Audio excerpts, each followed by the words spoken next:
पहले हमारे पास कुछ नहीं होता, हम यत्न करते हैं, प्रयास करते हैं, धन कमाने का प्रयास करते हैं, संसाधन जुटाने का प्रयास करते हैं, एक एक करके संसाधन हमारे पास उपलब्ध हो जाता है।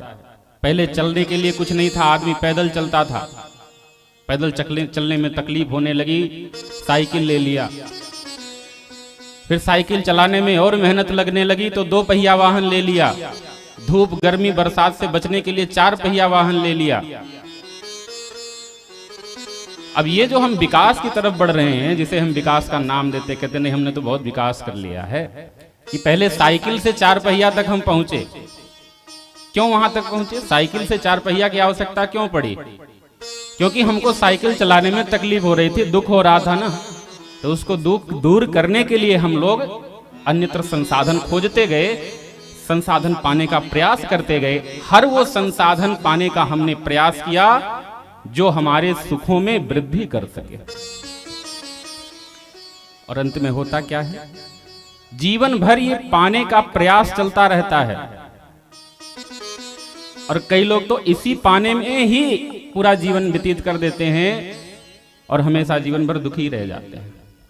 तो संसाधन पाते गए, हम संसाधनों का उपभोग करते गए और नए नए संसाधनों की लालसा बढ़ती गई, लेकिन हमारे मन को शांति मिली क्या?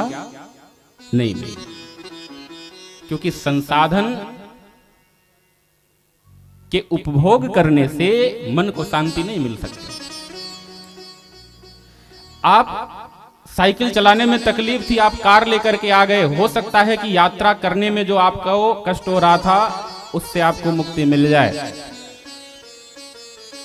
लेकिन ये कहिए कि आपका मन शांत हो जाए, वो नहीं हो पाएगा।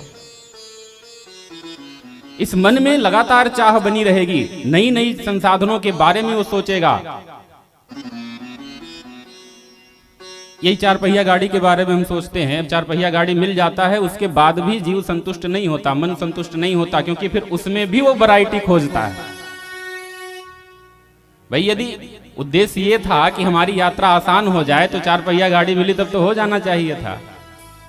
समझने का प्रयास करिएगा। सूत्र कथा का ये है कि हम इस मन को जितना ही संसाधनों की तरफ लगाएंगे उतना ही ये लगता जाएगा, और फिर जिस दुख की निवृत्ति के लिए हम लोग बढ़ रहे हैं, वही संसाधनों को कमाने का जो हमारा यत्न प्रयत्न है ना, वही दुख का कारण बन जाएगा।